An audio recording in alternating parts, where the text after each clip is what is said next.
vamos a ir desarrollando una por una. Y como les digo, una bolilla más o menos es la duración 2, 3 a lo sumo, de acuerdo a la longitud que tenga cada una de ellas, y son las 13 unidades que vamos a desarrollar. La bibliografía que vamos a seguir, como yo les decía, es el Serway. Pueden utilizarse cualquier libro de nivel universitario. Utilizo el Serway porque me parece más amigable, más accesible, más entendible. Por el otro lado, es más moderno en el sentido que muestra figuras de colores, lo que nos permite visualizar con mayor certeza algunas cosas. Así que no va a haber ningún inconveniente con los libros. Utilicen el que tengan. Si tienen que elegir alguno, les recomendaría que utilicen el Serway. Con respecto a los horarios,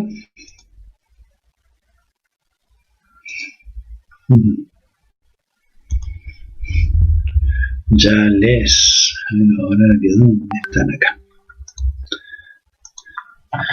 Acá tienen, va a ser de 18:30 a 20:15 el horario de esta clase. Los jueves van a ser de las 19:15 a las 21. Esas son las clases teóricas. Y también he puesto el Zoom. Como les digo, este Zoom es el que vamos a utilizar durante todo el periodo del curso o sea que no va a cambiar. Eso también está en la UB. La fecha de parciales, ya tienen las fechas para el primer parcial, el segundo parcial y el integrador. En la parte teórica tenemos 3 parciales, mejor dicho 2. Parcial número 1, el parcial número 2. Y en caso de que les fuera mal en uno, no les puede ir mal en los dos, solamente en uno se permite que ustedes fallen. Tienen lo que se denomina un integrador. ¿Por qué se denomina integrador? Porque si ustedes fallaron en el número 1, se les toma sobre el número 1. Si fallaron sobre el número 2, se les toma sobre el número 2. ¿Entendieron, chicos? Sí, profe, ¿se entiende? Sí, profe. Sí, profe. Perfecto. Así que ya están avisados los parciales. Esto lo digo porque después llega el momento de la fecha de los parciales y normalmente se nos empiezan a mezclar en el sentido que tenemos otra materia. Entonces yo ya les dejo la fecha para que ustedes ya sepan, ¿eh? Por el otro lado, repetir lo del integrador? Claro, mira, en el reglamento dice lo siguiente. Ese reglamento no es un reglamento que nosotros hemos escrito por sí solos, sino que está validado por el Consejo Académico. ¿Estamos? Ese reglamento dice lo siguiente, que van a tener 2 parciales teóricos y 2 parciales prácticos. Los parciales teóricos tienen un solo recuperatorio y los parciales prácticos tienen 2 recuperatorios. Para poder aprobar los parciales tienen que tener una nota de 6 o más. En el caso de yo voy a hablar del tema teórico. Después ustedes hablen con el jefe de trabajo práctico sobre la parte práctica. Con respecto a la parte teórica, ustedes al tener 2 parciales vamos a tener el primer parcial y el segundo parcial. Si les fuera mal en el primer parcial, o si no asistieran por algún motivo, van a ir a rendir el segundo parcial. Ese segundo parcial sí o sí deben rendirlo bien para poder recuperar el primer parcial. No pueden recuperar el primero y el segundo, solamente un parcial pueden recuperar. Y si ustedes faltaron el primer parcial, ya tienen un ausente, lo que tendrían que recuperar es ese primer parcial. Y el segundo tiene que ser aprobado sí o sí. Si llegara a irles mal en el primer parcial, sucedería exactamente lo mismo. Por lo tanto, es importante que traten de no que les vaya mal en el primer parcial. Aparte, el primer parcial, yo supongo, es mi punto de vista, me parece el más fácil. Pero eso depende de ustedes. El parcial, ustedes me pueden preguntar, ¿de qué constaría? El parcial, como lo hacemos a través de este medio, lo hacemos a través de la UB, a través de un cuestionario de 10 preguntas de múltiple opción, lo que implica que va a tener una duración de 40 minutos, o sea que tiene 4 minutos por pregunta, que me parece adecuado para que ustedes puedan pensar y analizar y responder. No habría inconveniente. Así que esa sería la forma en que vamos a evaluar los parciales, con un cuestionario de 10 preguntas de múltiple opción. Y en el caso del integrador, en el integrador aparecerían los dos parciales, el primero y el segundo, para aquellos que tengan que rendir el primero o que tengan que rendir el segundo. ¿Estamos de acuerdo? Recuerden que no pueden rendir los dos. Si les llegara a ir mal en los parciales teóricos y bien en la parte práctica, ustedes tendrían que rendir al final solamente la parte teórica. La parte práctica ya la tendrían aprobada. Lo mismo sucedería si le fuera mal en la parte práctica y le fuera bien en la parte teórica, tendrían que rendir solamente la parte práctica y no la teórica. ¿Entendieron hasta ahí? Sí, profe. Sí, profe. Perfecto. Muy bien. Pero para poder lograr lo que normalmente yo creo que todos ustedes buscan, que es la promoción directa o la aprobación directa, deben completar, aparte de los trabajos prácticos de aula, los trabajos prácticos de laboratorio. Esos prácticos de laboratorio tienen que ser aprobados con una nota de 6 o más. No hay coloquio para los que tienen promoción directa. Solamente con que rindan bien el parcial, chao, se van a su casa a tomar mate. ¿Y el integrador sería recuperatorio? Claro, un integrador, o sea, ¿por qué le llamamos integrador? Y no le llamamos recuperatorio, porque o se rinde el primero o se rinde el segundo. No podemos decir recuperatorio, porque no es un recuperatorio de los dos juntos, sino son individuales, el primero o el segundo. ¿Estamos de acuerdo, Juan? Sí, profe, muchas gracias. No tenés por qué.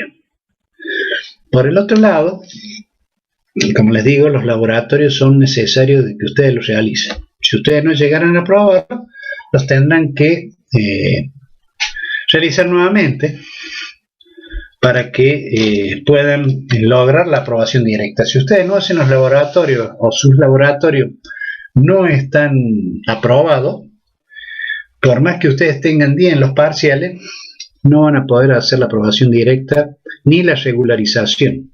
Van a quedar libres. ¿Estamos de acuerdo? Eso es lo que dice, no es que lo estoy imponiendo yo, lo está diciendo el reglamento que hemos hecho firmar en el Consejo Académico. Excelente. Pareciera que es duro, pero no. Yo les digo que no vamos a tener inconvenientes. Lo importante acá es trabajar en conjunto.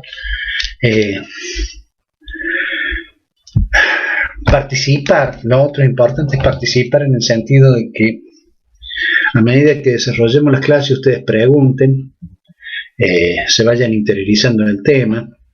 Como les dije, ahí van, hoy no están pudiendo ver una carpeta en la cual ya tengo insertado el primer PowerPoint, por decir así, del tema 1 o de la bolilla número 1. Una vez que terminemos la clase yo se los voy a activar para que ustedes puedan ingresar y verlo. Por el otro lado, para que ustedes puedan ir leyendo a medida que vayamos desarrollando la clase, en el sentido de que lean con anterioridad para que cosas que no entiendan puedan preguntarlas. Los parciales se promocionan. Sí, los parciales se promocionan con 6, señoritas. ¿No saben que esto es chat? Sí, los trabajos de laboratorio son individuales. Muy bien.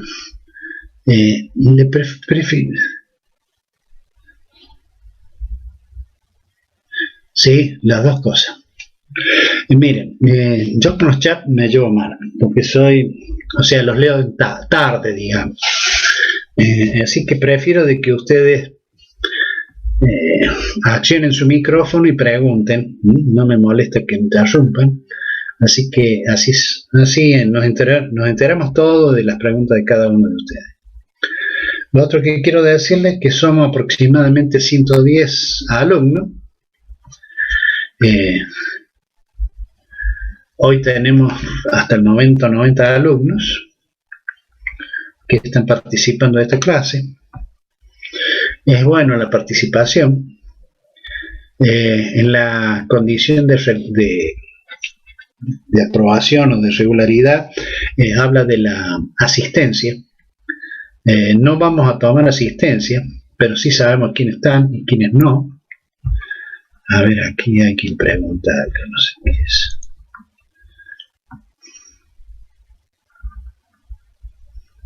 Con 6, o sea, hay que sacar 2 6 como mínimo en cada uno de los parciales.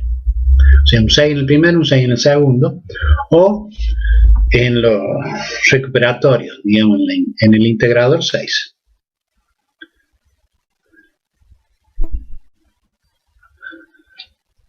¿Profesor, con fecha de entrega los trabajos de laboratorio? ¿Son con fecha de entrega? Sí. O sea, ustedes van a tener un laboratorio. Seguramente les van a dar un tiempo prudente para que ustedes puedan presentarlos e enviarlos. El jefe de trabajo práctico lo va a leer y si él cree que está de acuerdo, lo califica. Y si su calificación es 6 o más, no hay problema. Si la calificación es menos de 6, lo tendré que realizar nuevamente. Profe, yo tengo una duda en cuanto a la bibliografía. Yo usé el Serway para estudiar Física 1. ¿Es el mismo o es el tomo siguiente? El tomo 2. En el tomo 1 usted va a tener toda la parte primera, la primera que vamos a ver. La bolilla número 1 y la bolilla número 2 están en el tomo 1, que es la parte de termodinámica. Y en el tomo 2 va a encontrar todo el resto del programa que vamos a desarrollar. ¿Entendió? Sí, muchas gracias. Muy bien. Sí, señor.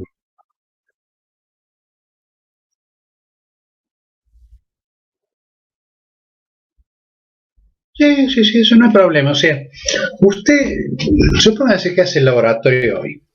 Y yo le digo, bueno, de acá a 10 días usted entrega el trabajo práctico. No quiere decir que usted tiene que esperar los 10 días para darme el trabajo práctico. Si usted lo tiene, los 5 días lo tiene listo, usted lo entrega. Entonces yo lo leo. Yo digo, no, este trabajo práctico le falta tal cosa. Entonces yo pongo ahí. ¿Cómo se llama usted? ¿Lazarte?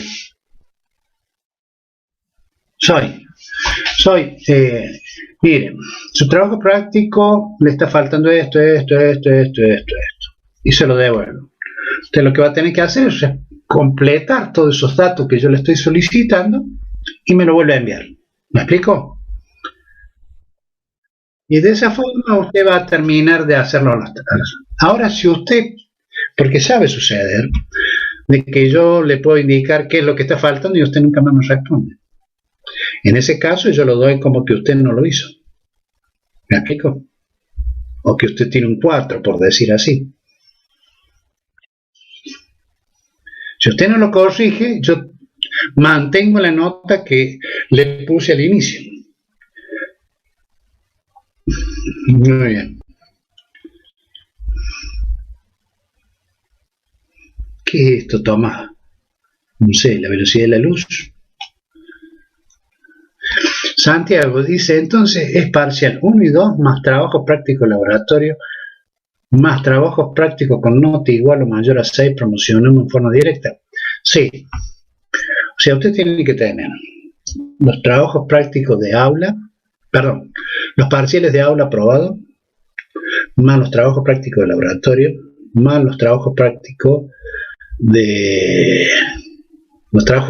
digamos, con mayor de 6, todo. Y su nota final va a ser las 2 notas que usted tiene en cada uno de los parciales prácticos, más las 2 notas que tienen en los parciales teóricos. Esas 4 notas las sumamos, las dividimos por 4 y ese sería el promedio de su nota final para poner la aprobación directa. ¿Me explico? Sí, profe. ¿Y la regularidad cómo sería? La regularidad. Supóngase que usted no tiene la posibilidad de aprobar la parte teórica, le fue mal en los exámenes teóricos, pero sí le fue bien en los exámenes parciales, en los exámenes prácticos. Entonces usted va a quedar como promocionado. ¿Me explico? Si usted le fuera mal en los prácticos, tuviera una nota inferior a 6 y mayor que 4, y le fue bien en los parciales teóricos, usted va a quedar como alumno regular. ¿Qué implica eso? Que nosotros ya sabemos, cuando usted venga a rendir el examen, de que usted, si es promocionado, va a rendir la parte teórica. Y si es regular, usted va a rendir la parte práctica. ¿Me explico? Nada más. Bueno, y la promoción ¿Entiende? práctica sería con 6, la regularidad práctica con 4 o más. No. La promoción de los prácticos con 6. La promoción de los teóricos con 6. La regularidad, digamos, de los prácticos 4 más. 4 a 6, digamos. O a 5. 4 o 5. ¿Entienden? Sí, ¿Me entienden?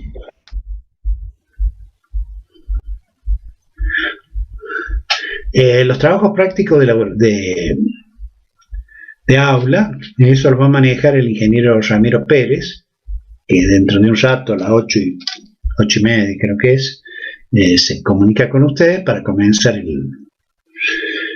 el curso este. Nosotros ahora vamos a empezar a ver la primera bolilla, que es la parte, vamos a comenzar con la primera bolilla que hace mención a los fundamentos de la termodinámica. Ahí se las muestro. Sí, ya se los doy. Esperen un segundito.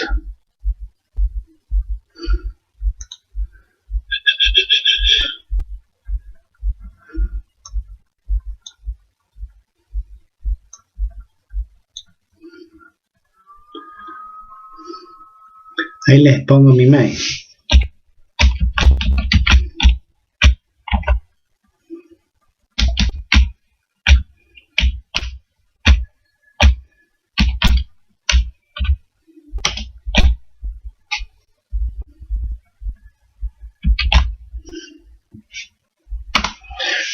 Cuando escriban un mail, por favor,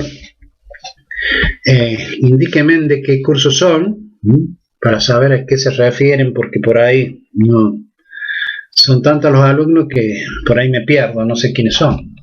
¿Estamos de acuerdo? Sí, profe. Gracias. No, por favor. Lo otro que quería decirles es que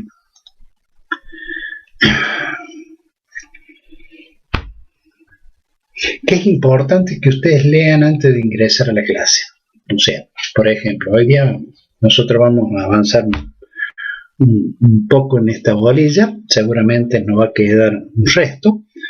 Es importante que ustedes para la próxima clase, que es el día jueves, hayan leído ese resto, cosa de que si leyeron y no entendieron algo, tengan la posibilidad de preguntar y de esa forma avanzamos más rápido. ¿Estamos de acuerdo? No obstante, yo voy a poner un día de consulta para ver para cualquier momento que ustedes lo necesiten, ¿cierto? Muy bien, vamos a comenzar con esto. Como les digo, vamos a ver la unidad 1, que se llama Fundamento de la Termología. Acá vamos a ver lo que son los termómetros, las escalas termométricas, termometría, cantidad de calor y calorimetría, equivalente mecánico del calor, transformaciones en gases, leyes básicas, representación de diagramas PV, trabajo en las transformaciones notables. Lo otro, una cosa que me olvidé de preguntar. Este curso era para los electrónicos, pero normalmente tenemos de todo. ¿Hay gente que está recursando la materia?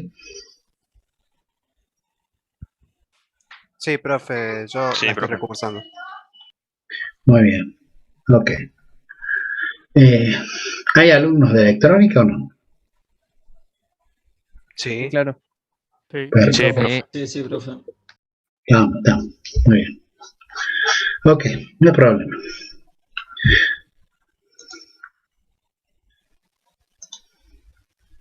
Vamos entonces a esto. Vamos a comenzar con esto. Lo primero que vamos a ver es el concepto de temperatura y la ley cero de la termodinámica. Ustedes saben que en la termodinámica hay dos leyes, la ley número 1, la ley número 2 de la termodinámica. Ustedes me pueden preguntar por qué la ley cero de la termodinámica. La ley cero de la termodinámica, porque después de que se enunciaron la ley número 1 y la número 2, apareció esta ley. Y como esta ley antecede a las dos primeras, por eso se la denominó ley cero de la termodinámica. ¿Estamos de acuerdo? Ustedes saben que el concepto de temperatura está muy asociado con el sentido del tacto. A través de él decimos que un cuerpo está frío o caliente. Sin embargo, el sentido del tacto y cualquiera de nuestros sentidos no son precisos y pueden ser engañosos. Se necesita algo más preciso para saber si algo está frío o caliente. Otra cuestión con la que estamos familiarizados es cuando los objetos con diferentes temperaturas se ponen en contacto. Terminan alcanzando una temperatura intermedia común. Es lo que muestra ahí el dibujo. Ponemos un poco de agua fría, un poco de agua caliente y normalmente decimos que tenemos agua tibia. Esa agua tibia termina, o esa mezcla de aguas, termina alcanzando una temperatura que se denomina temperatura de equilibrio. Y esa temperatura de equilibrio entre la temperatura de agua fría y la temperatura de agua caliente, o sea, una temperatura intermedia. Ahora bien, si consideramos dos objetos en un recipiente de material aislante, de manera que formen un sistema aislado, y si los objetos están a diferentes temperaturas, intercambiarán energía entre sí, en forma de calor o radiación electromagnética. ¿Estamos de acuerdo?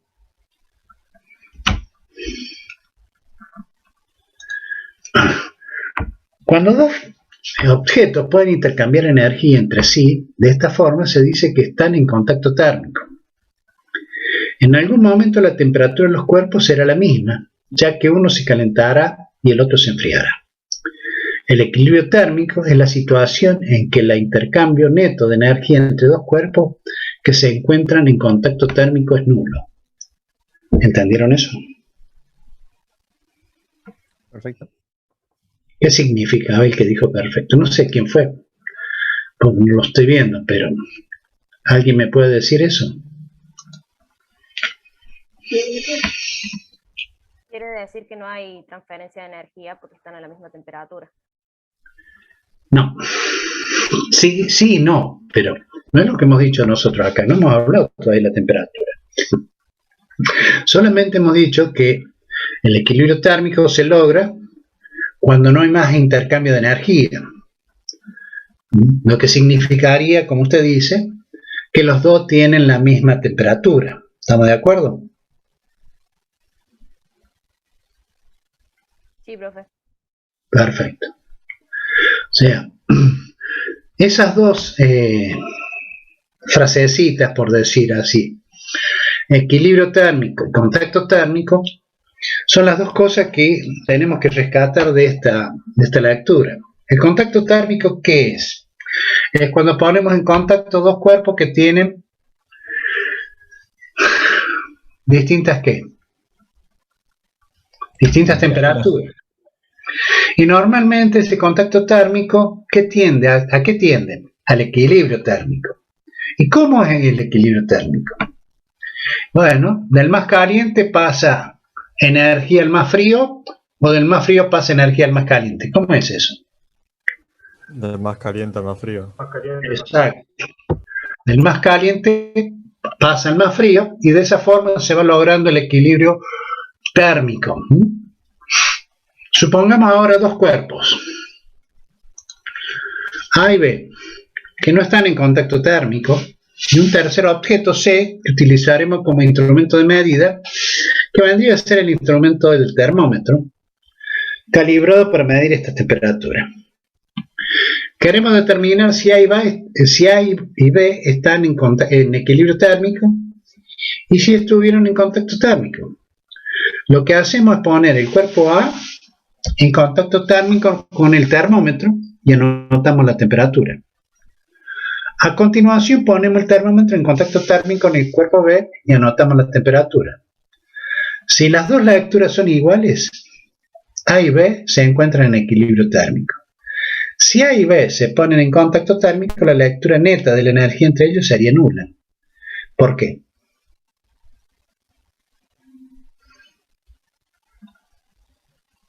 ¿Por qué, Che? Porque no hay diferencia entre las temperaturas. No hay diferencia, la temperatura es la misma. ¿Sí? Entonces podemos definir la ley cero.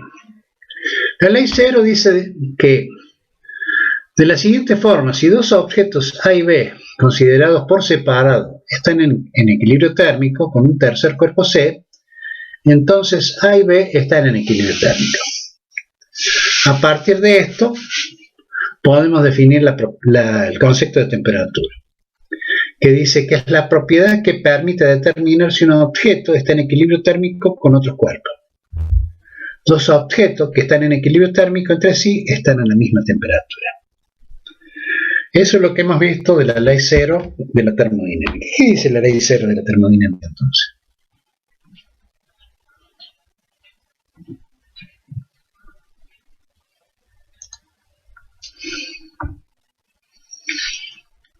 ¿Me pueden decir? Que si yo tengo dos objetos A y B que no están en contacto y, o sea, los pongo en contacto con otro objeto C y están en la misma temperatura, quiere decir que A y B están en equilibrio térmico. Tendría que ser más precisa.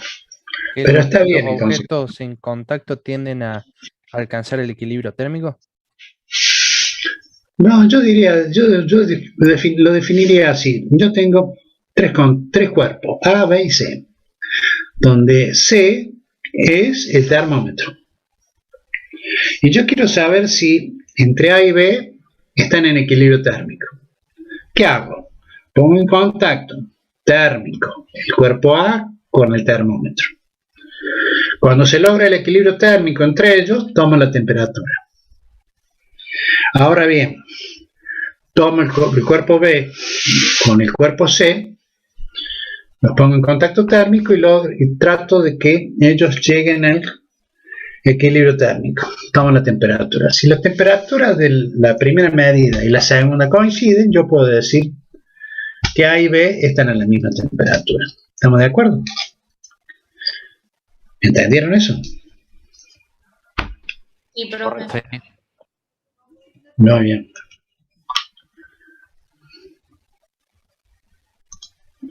Vamos entonces con la siguiente. Vamos a ver termómetros y escalas de temperatura. ¿Qué son los termómetros? Son dispositivos que sirven para medir la temperatura de un sistema. Todos los termómetros se basan en el principio de que alguna propiedad física de un sistema cambia a medida que varía la temperatura del sistema. Por eso podemos mencionar algunos de ellos. Por ejemplo, el volumen de un líquido, las dimensiones de un sólido, la presión de un gas a volumen constante, el volumen de un gas a presión constante y la resistencia eléctrica de un conductor, el color de un objeto. Todas estas propiedades físicas nos permiten medir de alguna forma la temperatura. Veamos. Una pregunta, profe. ¿Los termómetros digitales también funcionan así? ¿O... Ya vamos a llegar ahí.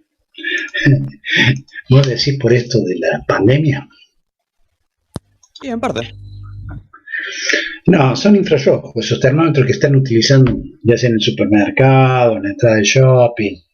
Miren que nos ponemos la mano y nos apuntan en algún lugar del brazo, en algún lugar de la cara, ¿no? Son infrarrojos. Trabajan de otra forma. Ya vamos a ver cuando llegue ese momento. Está acá descrito casualmente cuando estaba repasando estos temas antes de comenzar las clases. Dije, seguramente alguien va a estar interesado en esto, así que lo busqué y lo puse para que ustedes lo puedan visualizar, ¿estamos? Para que sepan de alguna forma qué es lo que hacen cuando les toman la temperatura en el shopping o en el almacén. ¿Estamos?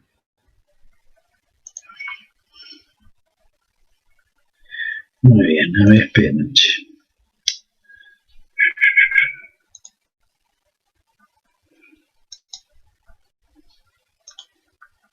Muy bien, habíamos llegado acá. Vamos a ver, a analizar cada una de estas propiedades. El volumen de un líquido es el termómetro de uso cotidiano que ya casi se ha dejado de usar en la casa, que era con el que normalmente nos medían la temperatura del cuerpo humano. ¿Se acuerdan? No sé si ustedes son más jóvenes. Es el termómetro de mercurio. Ese termómetro de mercurio está formado por un depósito de mercurio, un bulbo de vidrio, el cual tiene una perforación de un capilar, y de esa forma lo que hacemos es utilizar ¿cómo se llama? El principio de la dilatación para poder medir la temperatura. ¿Cómo hacemos? Una vez que tenemos armado el termómetro con el bulbo de mercurio y el capilar por donde se va a desplazar una línea de mercurio, lo ponemos en un recipiente que tenga o que contenga hielo y agua. La combinación de hielo y agua implica que estamos a 0 grados centígrados. Entonces colocamos colocamos el termómetro y esperamos que lo ponemos en contacto térmico, esperamos que se logre el equilibrio térmico. Una vez que se logró el equilibrio térmico, marcamos ese punto como el 0 grados centígrados o el 0 grados Celsius ahora. Esto es lo que se denomina la escala de temperatura Celsius. Luego colocamos en otro recipiente agua hirviendo. A esa agua le introducimos el termómetro, lo ponemos en contacto térmico, logramos el equilibrio térmico. Una vez que logramos el equilibrio térmico, marcamos el punto del equilibrio térmico. Entre las dos medidas, entre los dos puntos marcados entre 0 y 100, dividimos el termómetro en 100 partes iguales, lo que implica que cada división es 1 grado centígrado o 1 grado Celsius. Y de esa forma podemos medir la temperatura con algún, con algún punto de precisión. Esto es lo que hace Sí, te escucho. Eso es bastante impreciso. No es tan impreciso. Pero varían por la presión atmosférica o la presión del ambiente. Y bueno, pero se supone que yo no me voy a mover con mi termómetro, no me voy a ir a Jujuy. Se supone que yo siempre voy a trabajar en Córdoba. ¿Me explico? En Córdoba estoy a 400 metros de altura sobre el nivel del mar. ¿Estamos de acuerdo? Pero aparte, ¿sí? Se supone que el termómetro de mercurio estaría en cierta forma estanco, no tendría contacto con el exterior. Exacto, no está involucrado con eso. Pero no hay problema, no entremos en esa discusión por el momento. Solamente veamos que Celsius, que es el que midió a través de estos tipos de termómetro, dividió la escala en 100 partes iguales. ¿Sí? Ahora bien, esas divisiones corresponden al mercurio. Podrían utilizarse alcoholes. No sé si han visto Normalmente esos termómetros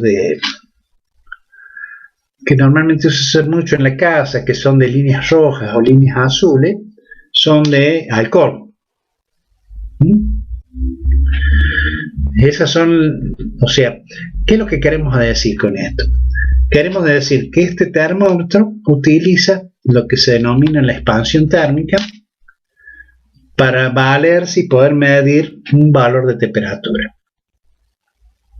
¿Sí?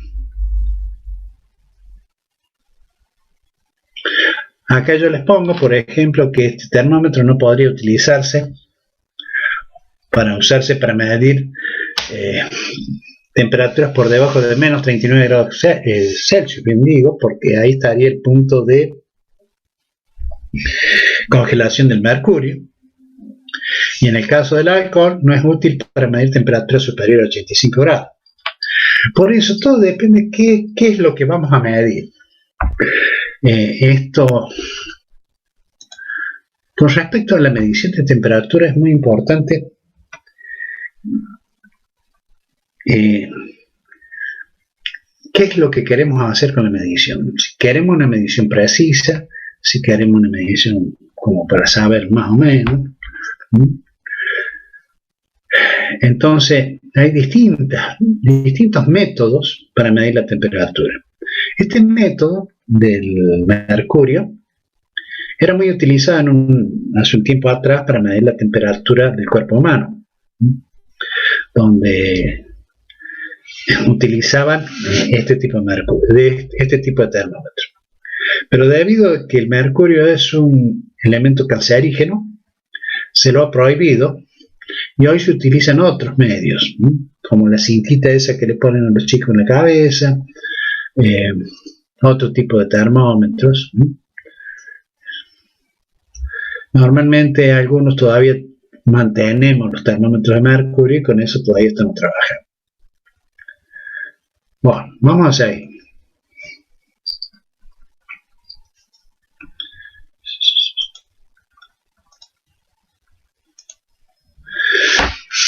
Vamos a ver otra forma de medir la temperatura, es con la dimensión de un sólido. Este tema yo puse acá, se va a desarrollar cuando se vea la expansión térmica de sólido y líquido, pero se los comento así a la pasada. ¿Cómo mediríamos la dimensión de un sólido? ¿Cómo mediríamos la temperatura? Bueno, utilizaríamos una varilla de metal. ¿Por qué de metal? Porque sabemos que el metal con la temperatura se va a alargar, o sea, si estamos considerando una dilatación lineal donde la longitud del alambre o del metal es mucho mayor que su diámetro, podemos hablar de una dilatación longitudinal. En ese caso, yo podría decir que para 0 grados la longitud es tanto, para 100 grados la longitud es tanto, y en función de eso hacer una medición para poder medir con las dimensiones. Lo otro que podemos hacer es utilizar un termómetro de presión de gas a volumen constante. Tiene un margen de aplicación extraordinaria que va desde los menos 27 grados Celsius a los 1487 grados Celsius. Pero es más complicado, por lo que se utiliza más bien como un instrumento normativo para la graduación de otros termómetros. ¿Qué quiere decir esto? Que son termómetros que, primero que todo, son muy, no sensibles, sino incómodos para trabajar en el campo. O sea, cuando hablamos del campo, es cuando trabajamos en un taller, por ejemplo. Estos instrumentos son muy sensibles, son de gran precisión, pero son incómodos para el trabajo normal. Entonces, para eso, este termómetro funciona de la siguiente forma. Se eligen dos puntos o dos entornos de temperatura, ebullición y congelación del agua.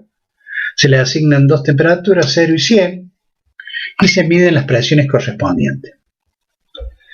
El termómetro de gas a volumen constante se compone de una ampolla con gas, que puede ser helio, hidrógeno o nitrógeno. según la gama de temperatura que vamos a querer medir. Y un manómetro, medidor de presión.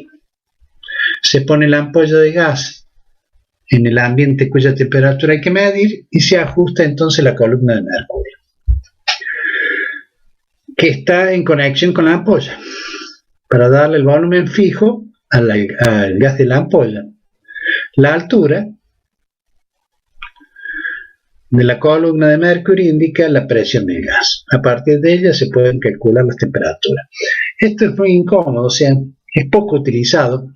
Esto se utiliza más en un laboratorio de química que en un taller, por decir así. Este también. Este es el termómetro a volumen constante y escala absoluta de temperatura. Lo que se hace acá es, se tiene un gas, una ampolla, en la cual contiene mercurio, una goma flexible, otra ampolla y una regla. Se ponen los baños de 0 y 100, se pone 0 con hielo y agua, se coloca el 0 en este punto, luego se pone se pone agua hirviendo. ¿Qué va a suceder? El gas se va a dilatar, va a empujar esto. Lo que tenemos que hacer es volver como esta es una manguera flexible, yo agarro la ampolla esta y la empiezo a mover hacia arriba o hacia abajo para nuevamente marcar el 0. Lo que hago es medir esta altura y en función de esa altura yo puedo determinar la temperatura. ¿Cómo es eso? Veamos. Este es un gráfico de presión en función de la presión en función de la temperatura. Entonces lo que hago es, para 0 grados la presión tiene un valor, para 100 grados tiene otro valor. Como esta es una escala lineal, puedo trazar una recta y entre 0 y 100 hay 100 partes iguales, por lo cual yo puedo medir la temperatura y con eso puedo determinar la presión de cada una de las cosas. Puedo medir la presión y determinar la temperatura, cualquiera de las dos. Ahora bien, esto nos dio la posibilidad de realizar lo siguiente. Si utilizamos distintos gases, veíamos, trazábamos las curvas para cada una de ellas y ¿qué veíamos? Que si extendíamos hacia la parte negativa de las temperaturas, que todas las líneas coincidían en un punto. Ese punto lo denominaron cero absoluto. Esperen. Ese cero absoluto estaba a menos 273,15 grados Celsius, que es lo que se dice que es el cero del grado Kelvin. El grado Kelvin como el grado Celsius son escalas lineales de temperatura y con eso se puede medir las temperaturas tanto en Kelvin como en Celsius. ¿Estamos? La otra, ¿cómo se dice? La otra temperatura utilizada también muy utilizada principalmente en el norte, en Estados Unidos, es la temperatura Fahrenheit. Fahrenheit, en vez de para el agua, la combinación de agua y hielo, poner 0 grados, puso el valor de 32. Y para el valor de la combinación de agua hirviendo en ebullición, le dio el valor de 212. Entre 32 y 212 hay 180 unidades. Por eso hay un solo punto entre la escala Celsius y la escala Fahrenheit donde hay una coincidencia, que es motivo de un cálculo que ustedes van a hacer en un ejemplo que el ingeniero Pérez les va a dar.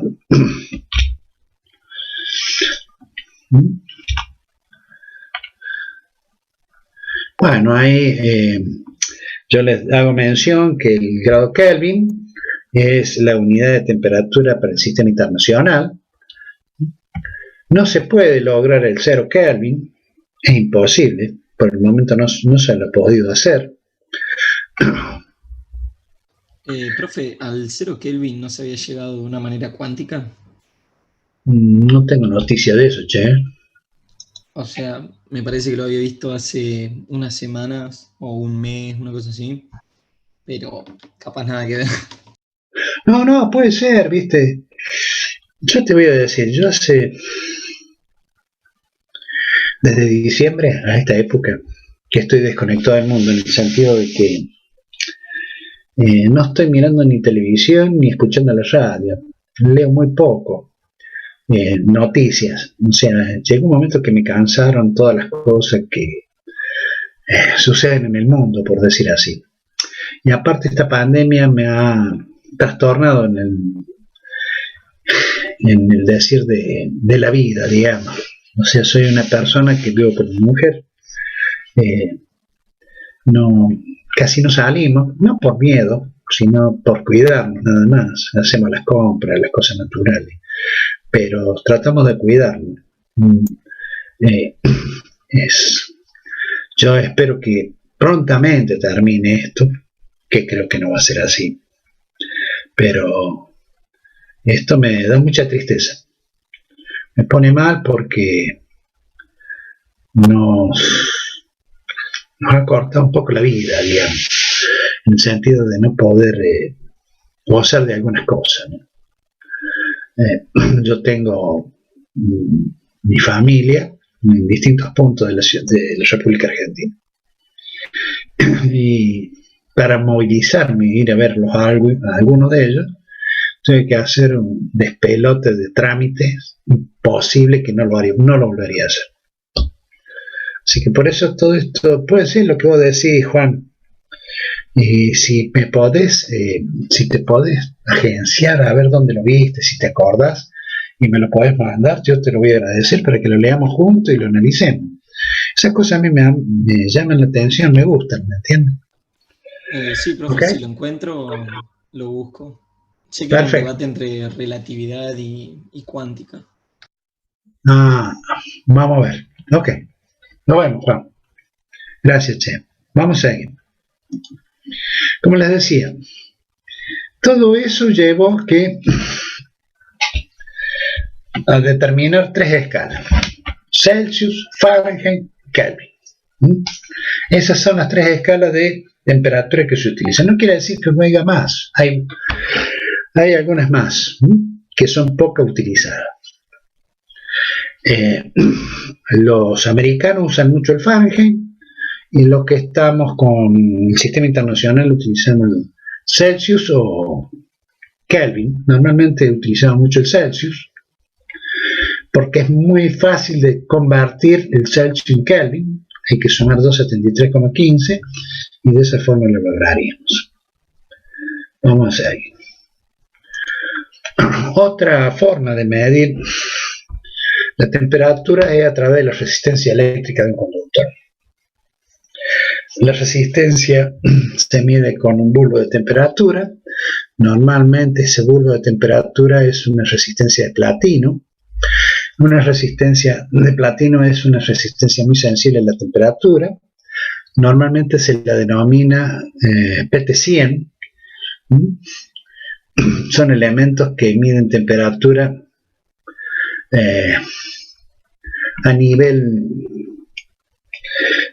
ambiente y un poco más elevado, cerca de los 200 grados. Después de ahí la precisión ya se vuelve un poco no muy buena, aunque como ustedes ven en la tabla pueden medir hasta 850 grados centígrados.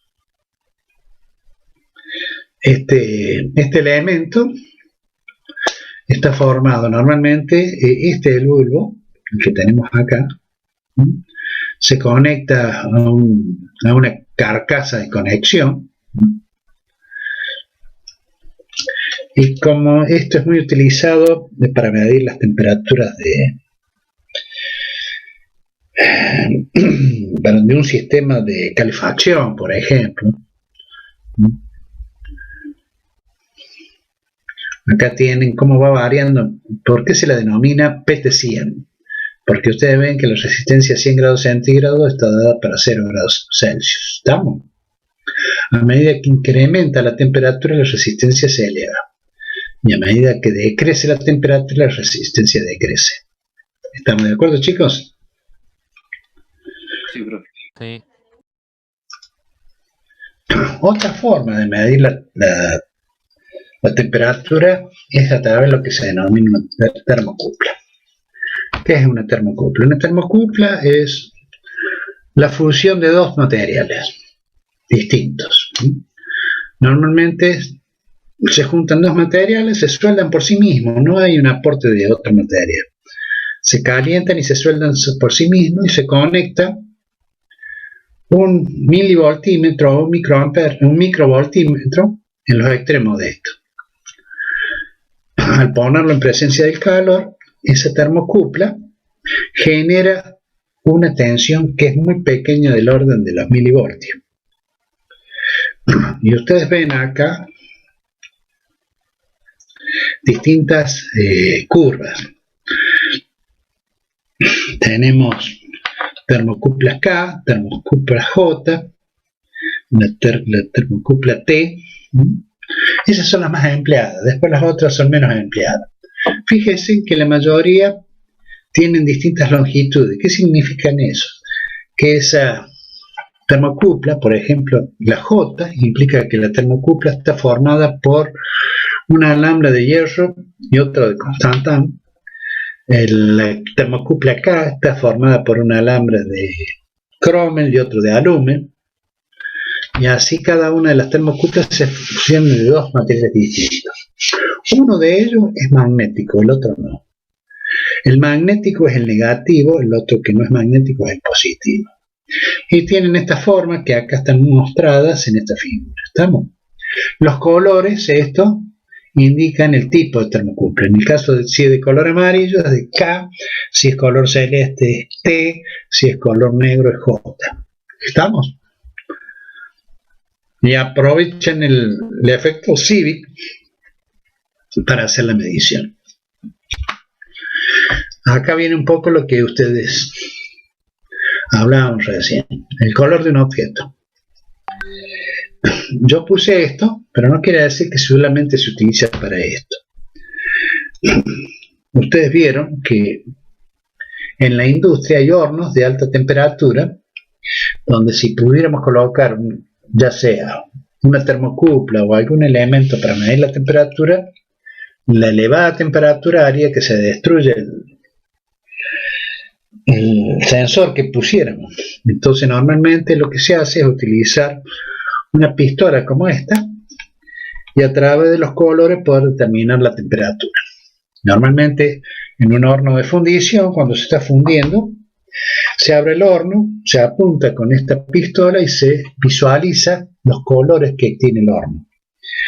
En función de eso se determinan los sectores donde está más caliente o más frío, y de esa forma poder saber cuál es la temperatura correcta del horno. Actualmente se está utilizando mucho esta cámara térmica para medir la temperatura corporal, principalmente en lugares como un aeropuerto, terminal de colectivo y todo eso. En función de los colores con los cuales lo van midiendo, van sabiendo la medición de temperatura de cada uno de las personas que pasan por él, adelante de él. Todo eso normalmente tiene un software que normalmente se puede visualizar con una computadora y todo eso. Acá viene un poco qué es la termomografía y cómo funciona una cámara térmica. Un poco lo que hablábamos recién con otro muchachito, no sé quién era, Archie. A ver, voy a dejar para saber, para empezar a conocerlo. ¿Quién era el que había preguntado eso? ¿Vos, Philip? Walter, Enrique. Yo vos? no fui, pero No, creo que fui yo. me interesa igual el tema. Sí, no, pero ¿quién fue? Porque a mí me gusta Creo que fui saber. ¿Quién es yo? Eduardo Gil. Eduardo Gil. Muy bien. Ok, vamos a ver eso, Eduardo. Interesante. Dice, ¿qué es la termomografía? y cómo funciona una cámara térmica para detectar fiebre a distancia. Explicado en forma sencilla, la termografía se encarga de crear imágenes a partir de la energía térmica que genera cualquier objeto o cuerpo, distinguiéndolas y creando imágenes de distintos colores. Todo ello en base a la temperatura. El calor por general se muestra en tonos rojizos. O sea, lo que hace es, utiliza la radiación térmica del cuerpo humano, y de esa forma pueden visualizar a través de la cámara cuáles son los colores, y en función de los colores son los grados de temperatura que tienen los distintos puntos del cuerpo. ¿Dónde creen ustedes que puede haber más temperatura de un cuerpo? ¿En el pecho? ¿En la cabeza? ¿Corazón y cabeza? En la cabeza. En la cabeza. En las axilas. En las axilas. Cuello. En el cuello también. Profe, puede ser las partes más oscuras, por así decirlo, donde no se puede llegar. O sea, donde se concentra todo el calor, básicamente. Normalmente, las zonas pélvicas, la zona de la cabeza, la zona de las axilas, son los lugares donde se concentra la temperatura, ¿me entienden? ¿Estamos? La nuca, ¿no?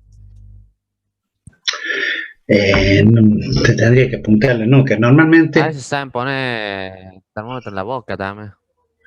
Sí. Y a los niños más pequeños en el ano.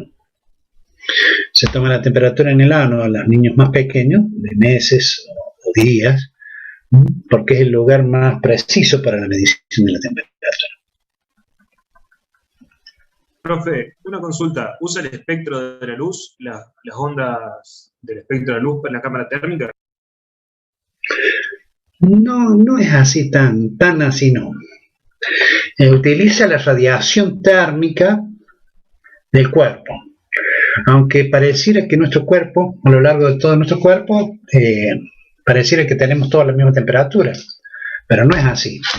Un poco lo que yo te decía, si vos te tocas las axilas, posiblemente vas a ver que tenés un poco más de temperatura en la nuca, las manos, exacto, la zona pélvica. Son lugares que normalmente de concentración. Son muy buenos, sí, puede ser muy bueno, todo depende, o sea, acá pasa, ¿saben? Si ustedes me dicen, ¿usted compraría uno? Y sí, me gustaría comprarme uno, pero ¿qué sucedería? Que para comprar uno y de mala calidad no lo compro, y si tengo que comprar uno de buena calidad seguramente me va a salir bastante caro. Yo supongo que los termómetros utilizados... ¿Qué te pasa? Estoy muerto, no sé de qué.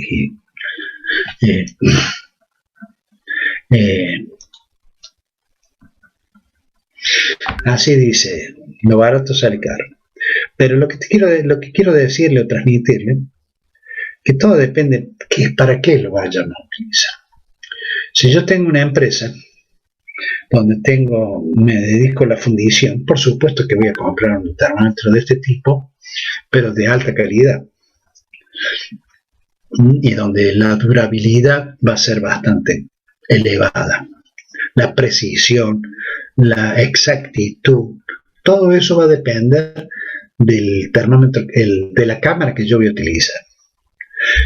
No creo que un supermercado o un shopping vayan a gastar mucho en un termómetro. Cuanto más barato sea, mejor para ellos, supongo yo. Posiblemente me equivoco. Bueno, seguimos. Yo me compraría un Fluke. Yo soy un enamorado de Fluke. Yo trabajé durante 40 años en banco de ensayo de motores, donde se tomaban distintos parámetros físicos: presión, temperatura, velocidad, densidad, todos los parámetros que ustedes pueden imaginar de un motor se tomaban. Y todo el instrumental que utilizábamos era Hewlett Packard o Fluke, llegando a terminar comprando todo Fluket, porque era lo mejor que había, y tenía una cosa que hoy en día casi todos lo tienen, pero en ese momento casi nadie lo tenía, que era la posibilidad de un R235 poder migrar todo en una computadora. Y hoy actualmente a través de un software que, por ejemplo, de Natural Instrument, podemos utilizarlo. Ah, Pablito. Juan Pablo, ¿tuviste COVID? ¿Quién es Juan Pablo? A ver. A ver, Juan. ¿Dónde está Juan? No tenés cámara, ¿qué tuviste?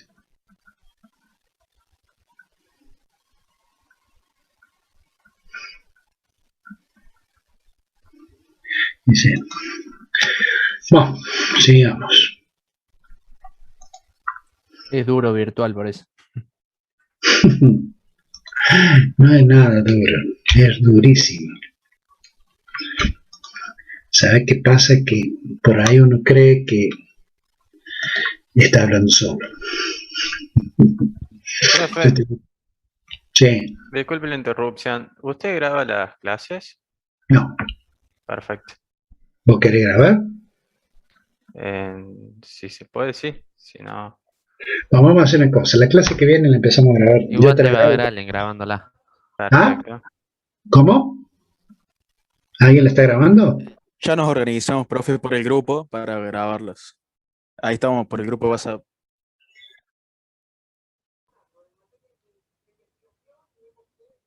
Perfecto, pero no me molesta.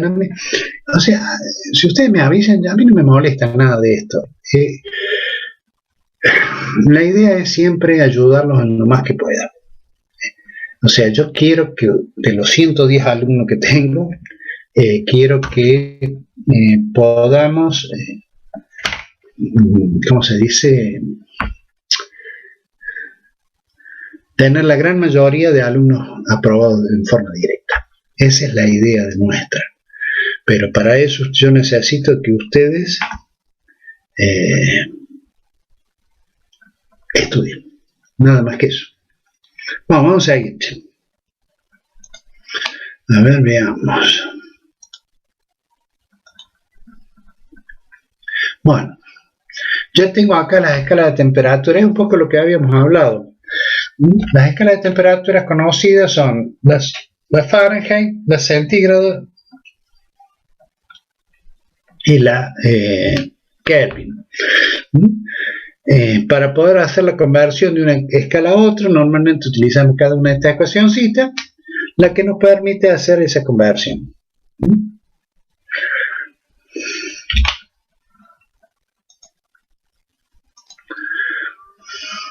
Acá tenemos, por ejemplo, miren, yo puse tres termómetros, cada uno con sus escalas. Cuando estamos en el cero absoluto de Kelvin, que vamos a tomarlo como referencia del sistema internacional, estamos a menos 460 grados Fahrenheit y a menos 273,15 grados centígrados o Celsius. Cuando estamos a 273 grados Kelvin, estamos a 0 grados Celsius y a 32 grados Fahrenheit. Y cuando estamos a 373 grados Kelvin, estamos a 100 grados Celsius o 212 grados Fahrenheit. Por eso yo decía que desde acá, desde 0 Celsius a 100 grados Celsius, hay 100 divisiones. Y de 32 grados Fahrenheit a 212 grados Fahrenheit, hay 180 divisiones. ¿Estamos de acuerdo? Esa es la diferencia entre una y otra. Vamos a ver lo que se denomina, escuchen chat, a ver, a mí me gusta hacer un pequeño recreo de 5 o 10 minutos, porque me parece que los canso. ¿Es así? Por el momento, no, por ahora de 10. Sí, por mí sigamos, profe. Sigamos, sí. Sigamos, bueno, sigamos. Normalmente yo hago... No nos cansa. ¿Ah? O sea, está bueno para calentar el agua del mate o para hacerse un café, pero no porque canse. Bueno, sigamos entonces. Vamos a seguir. Vamos a ver lo que es expansión térmica de sólidos y líquidos.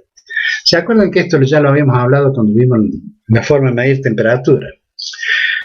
Esto es que el estudio de los termómetros utilizados utiliza los cambios mejor conocidos en una sustancia a medida que le aumenta la temperatura, su volumen aumenta también. Este fenómeno, conocido como expansión térmica, juega un papel importante en numerosas aplicaciones en la ingeniería. El ejemplo es de la junta de expansión térmica con la que deben incluirse los edificios. Yo voy a adelantar un poquito para que ustedes vean algo que puse.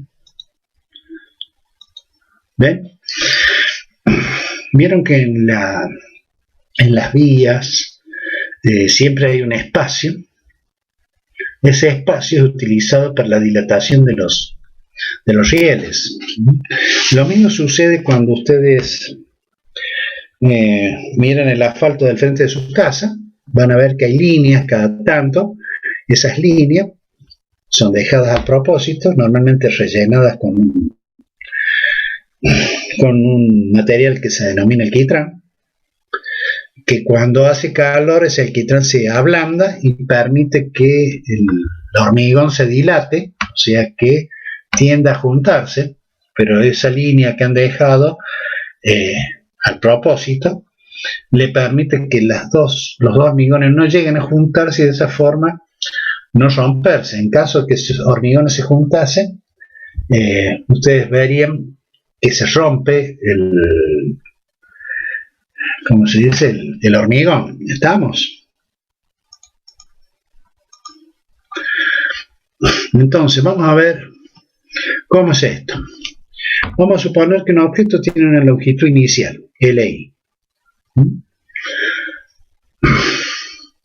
Lo que hacemos es ponerlo lo procesamos, o sea, lo ponemos a esa longitud, la ponemos en presencia de un salto térmico. ¿Y qué va a suceder? Se va a producir un alargamiento. Es conveniente considerar que un cambio de fraccionario en la longitud para cada grado de cambio de temperatura, el coeficiente se denomina coeficiente de expansión lineal. ¿Por qué? ¿Por qué vamos a hablar así? Tenemos coeficiente de expansión lineal, coeficiente de expansión superficial y coeficiente de dilatación volumétrica. En este caso, como estamos viendo que estamos analizando una longitud, donde esa longitud es mucho mayor que el diámetro de ese alambre, podemos considerar esto como una expansión lineal. Por eso hablamos del coeficiente de expansión lineal alfa, que es igual a la variación de la longitud sobre la longitud inicial más sobre la variación de temperatura. Los experimentos que se han hecho demuestran que este valor de alfa es un valor constante para pequeños cambios de temperatura, y para propósito de cálculo este caso por lo general se le escribe de esta forma, que la variación de la longitud es directamente proporcional al coeficiente de expansión lineal por la longitud inicial por el salto térmico. Lo que implica que la diferencia de la longitud es la longitud final menos la inicial, es igual al valor de alfa por LI, o sea, la longitud inicial, por la variación, por el salto térmico, que vendría a ser la temperatura final menos la temperatura inicial. El valor o la unidad del coeficiente de dilatación lineal alfa es la inversa del grado Celsius, 1 sobre grado Celsius. Esta expansión térmica como un aumento, se produce como un aumento efectivo de una ampliación fotográfica del objeto. Por ejemplo, a medida que una rondana metálica se calienta, todas las dimensiones, incluido el radio del orificio, aumentan de acuerdo a la ecuación. Esto quiere decir que, ¿cómo puedo decirlo? A ver. No tengo nada para mostrar. Bueno. Supónganse que tenemos una chapa 40 por 40. ¿Estamos de acuerdo? ¿Sí? ¿Entienden eso? Sí. En el medio yo tengo una circunferencia, o sea, he cortado una circunferencia. ¿Sí? O sea, que es una chapa con un círculo al medio. ¿Estamos de acuerdo? Sí. Perfecto. Yo la caliento. ¿Qué va a suceder? Y la chapa se va a dilatar. ¿Sí? Sí. Y igual, ¿qué va a suceder? Se va a cerrar. Se va a achicar. Se va a agrandar. Me cuento una experiencia. Yo trabajaba en la fábrica de aviones y un día, de casualidad, paso por donde armaban los conjuntos rotantes, que se llama. Que es un conjunto rotante, un eje, donde se monta la turbina que normalmente lleva el motor. Ese eje más o menos tiene un diámetro de 150 milímetros, 15 centímetros, más o menos. Y se montan las turbinas. Las turbinas, ¿qué es lo que tienen? Tienen un plato donde están conectados, puestos todos los álabes, y hay que meterlos uno por uno, pero no se pueden golpear. Entonces, ¿qué se hace? Al eje se lo envuelve con hielo frío, con hielo seco, perdón. Y a los platos de turbina se los pone en un calentador. Después de un rato prudente que los muchachos ya tienen calculado, se saca el hielo seco del eje, se levanta la turbina con guantes y se coloca tranquilamente sin hacer ningún esfuerzo. ¿Qué ha sucedido? El eje, al colocarle hielo seco, se ha contraído, se ha achicado, por decir así. La turbina, al calentarse, el hueco por donde tiene que ser montada, se agrandó. Entonces ahora entra suavemente sin hacer ningún esfuerzo. Cuando toma la temperatura normal o ambiente, se produce el tiraje que se denomina, que es el agarre que hace el plato sobre el eje. ¿Me explico? ¿Entendieron? Sí. Vieron que cuando tenemos que poner un sulemán, tenemos que sacar un sulemán, normalmente lo hacemos los golpes. Hay que enfriar. Desde ahora en más no golpeamos más. Usamos ese método. En el taller hacemos eso, profe, para plantar los rodamientos cigüeñal en los motores de las motos. Ahí está, perfecto. Es lo que yo le estoy diciendo a los muchachos. Eso ya, esto que hemos visto ahora, nos va a permitir hacer lo que vos estás diciendo, Andrés. Vos estás diciendo lo que yo hago y es perfecto lo que estás haciendo, Andrés. Perfecto. O sea, no tenemos hielo seco, pero los metemos al freezer en el rodamiento y las tapa en un horno eléctrico. Exacto, está bien, está bien. De alguna forma te lo rebuscas. Correcto, che. Muy bien, ¿entendieron esto? Ahora veamos. Nosotros lo que vamos a hacer, el análisis va a ser de un cambio de volumen. Ese cambio de volumen va a decir que la variación de volumen es igual al beta por el volumen inicial por el salto térmico. ¿Qué es el beta? Es el coeficiente de dilatación cúbica. Porque si tuviéramos un dado de metal y lo ponemos a calentar, ¿qué va a suceder? Va a crecer en todas las direcciones, que son las tres, y lo que va a permitir que se produzca esa expansión volumétrica. ¿Estamos? Bueno, vamos a hacer ese análisis en el siguiente ejemplo.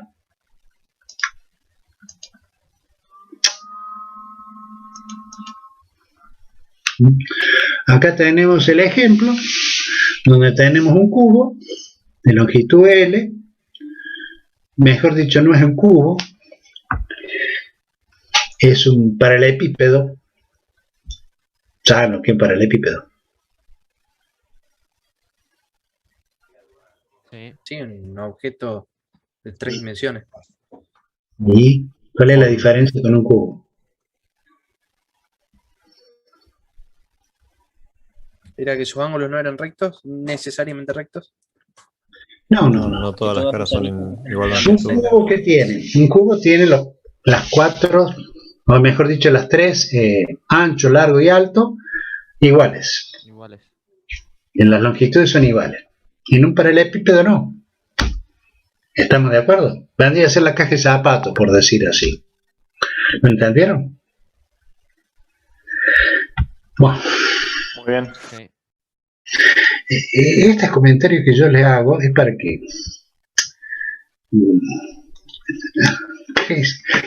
vamos creciendo un poco en el vocabulario. Bueno, consideramos esa caja sólida de las dimensiones L, W y H, lo ponemos en un salto térmico, vamos haciendo el análisis, ese análisis nos va llevando a encontrarnos con un binomio a la tercera potencia, desarrollamos ese binomio, que es lo que hemos desarrollado acá. Una vez que desarrollamos eso, vemos que este binomio, este término, el de 3 alfa delta t al cuadrado, alfa es un valor muy pequeño, del orden de las 10 a la menos 6, no me acuerdo bien, elevado al cuadrado sería menos 12, sé que este término se puede despreciar, sucede lo mismo acá.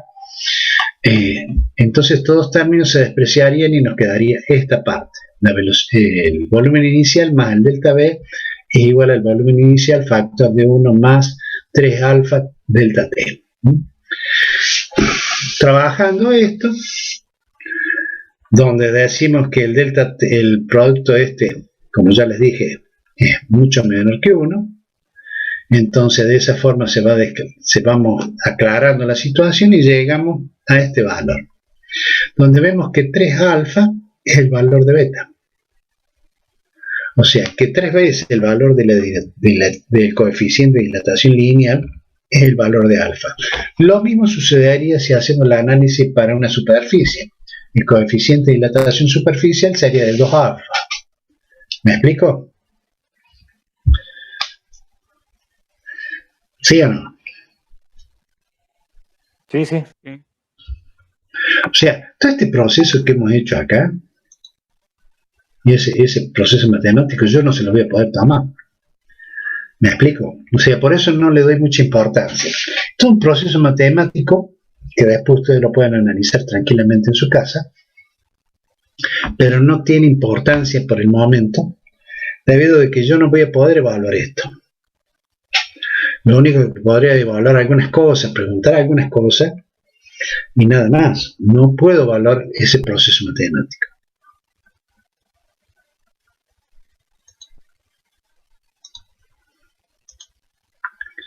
Vamos a seguir.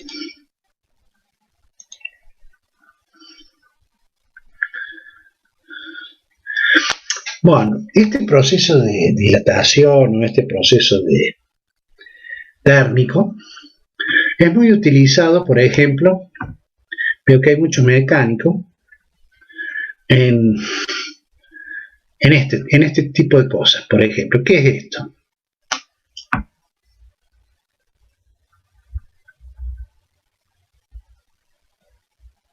Esto podría ser una tira bimetálica usada como un termostato para interrumpir o hacer contacto eléctrico. ¿Me explico?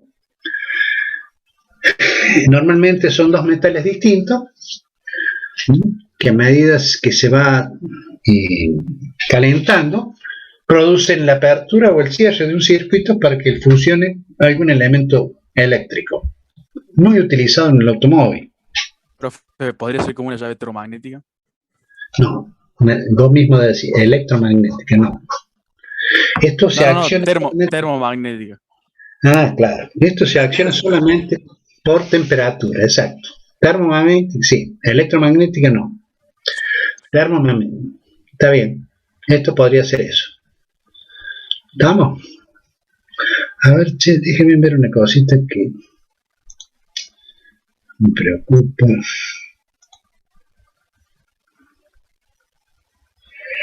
Muy bien. A ver qué nos queda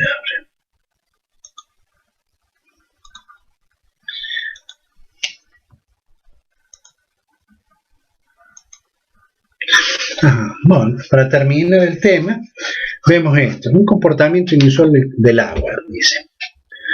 Porque estábamos haciendo el análisis de sólidos y líquidos. Vamos a hacer el comportamiento del agua con respecto a la temperatura. Y acá tenemos una curva de densidad en función de la temperatura. Y vemos que en este punto, miren, normalmente decimos que la densidad a 0 grados vale 1 gramo por centímetro cúbico del agua. Pero mire, apenas aumentamos un poquito de temperatura, se produce una curvita, que es esta que tenemos acá. ¿Sí? Y entonces vemos que la temperatura cuando aumenta la temperatura entre 0 y 4 grados, la densidad del agua no es 1.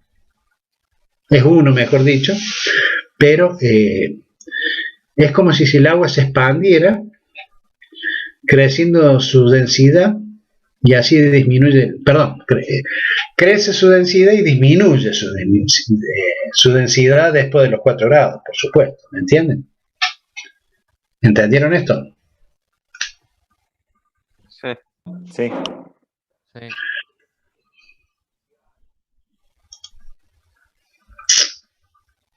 Eso es lo que representa que cuando está congelada ocupa menos volumen. O sea, ¿sí? ¿O más volumen?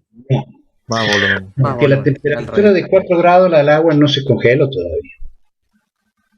No, pero como la curva baja siguiendo el gráfico hacia la izquierda, tiende a disminuir la densidad, por supuesto, a medida que baje la temperatura. Pero lo que se quiere mostrar acá es que a los 4 grados centígrados el agua se contrae y por lo tanto, miren, dice que la densidad aumenta. Porque vos fíjate, estamos a 0,9999. Estamos en ese punto. Empieza a calentar el agua. ¿Y qué sucede? Empieza a crecer. Y llega a los 4 grados. ¿Estamos? Después, por más que aumente la temperatura, la densidad cae. ¿Lo entendés?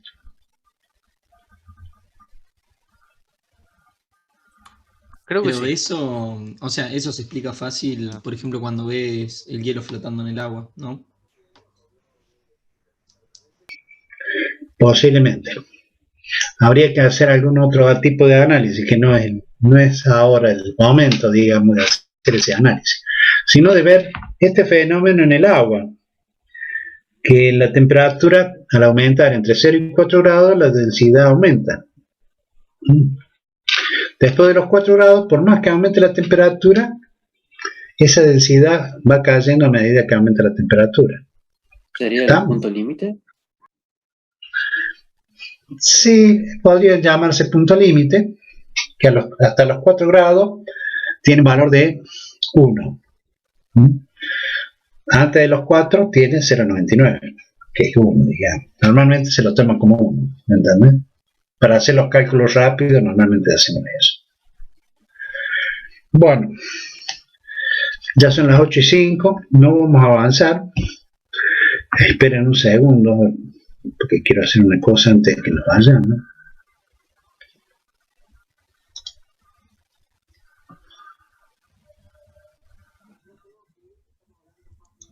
Profe, después sube el PowerPoint. Ese que usó. Si entras ya, acabo de hacerlo. Si entras ya a tu V, hay una carpeta que dice presentaciones. Ahí dentro de esa carpeta ya tenés la primera bolilla. Háganlo, por favor. Sí, ahí está.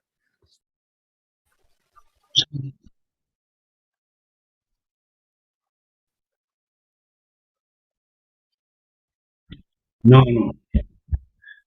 Tenés que meterle información del server. Se iba a preguntar. Profe. Sí. ¿Puede decir las unidades del Serway que hay que ir leyendo?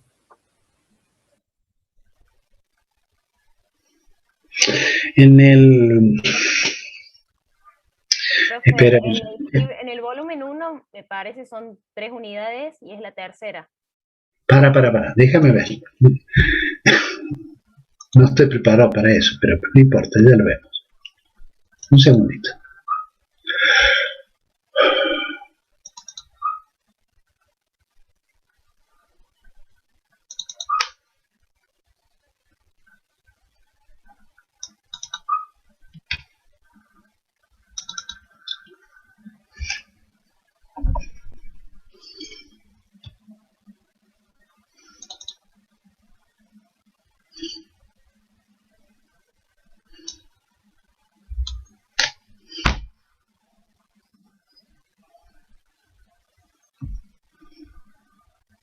¿Qué pasa que no se quiere abrir?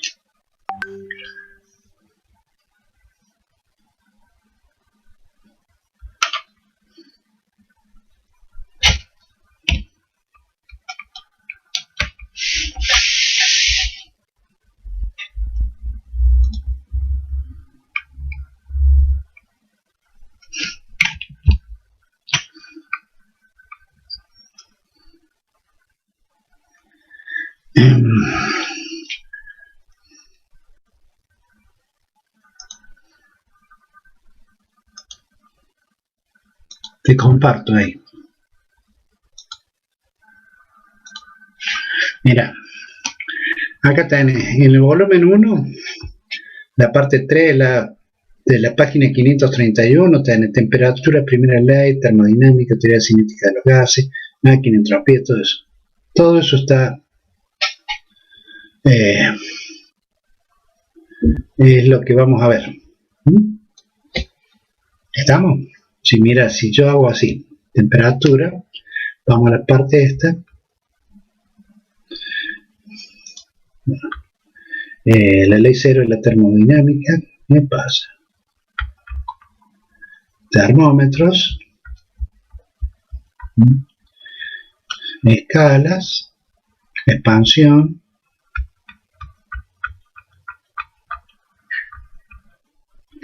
el comportamiento del agua. Termino esta parte.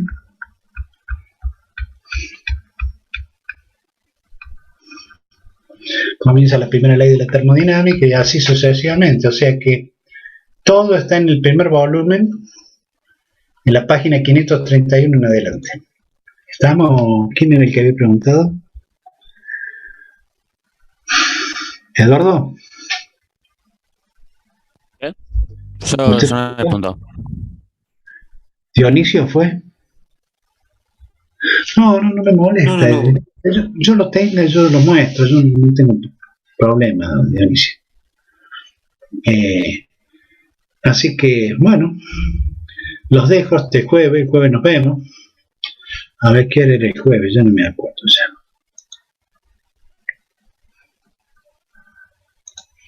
El jueves nos vemos a las 7:15. ¿Vamos? Perfecto. No, perfecto. Bueno. ¿Pasamos a la próxima unidad el jueves? No. Tenemos que seguir, todavía tenemos que ver un montón de cosas más en esta unidad. Mira, te muestro para que veamos qué nos queda por ver.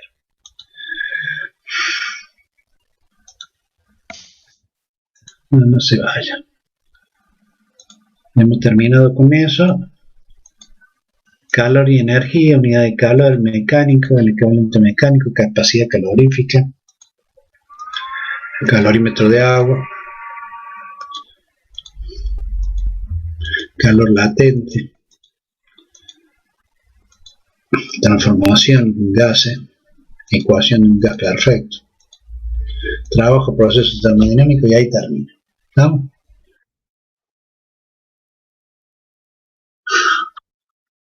O sea, ¿quién soy? ¿Entraste a la UV?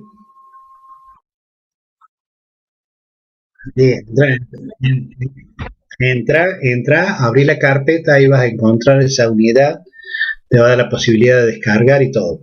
Lo analicemos juntos para que vos veas. Porque por ahí ustedes no creen.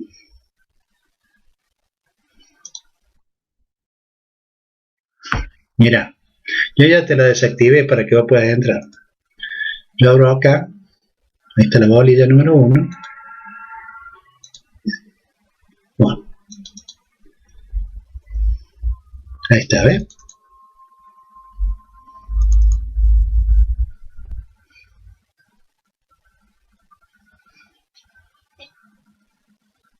No quiere abrir ahora.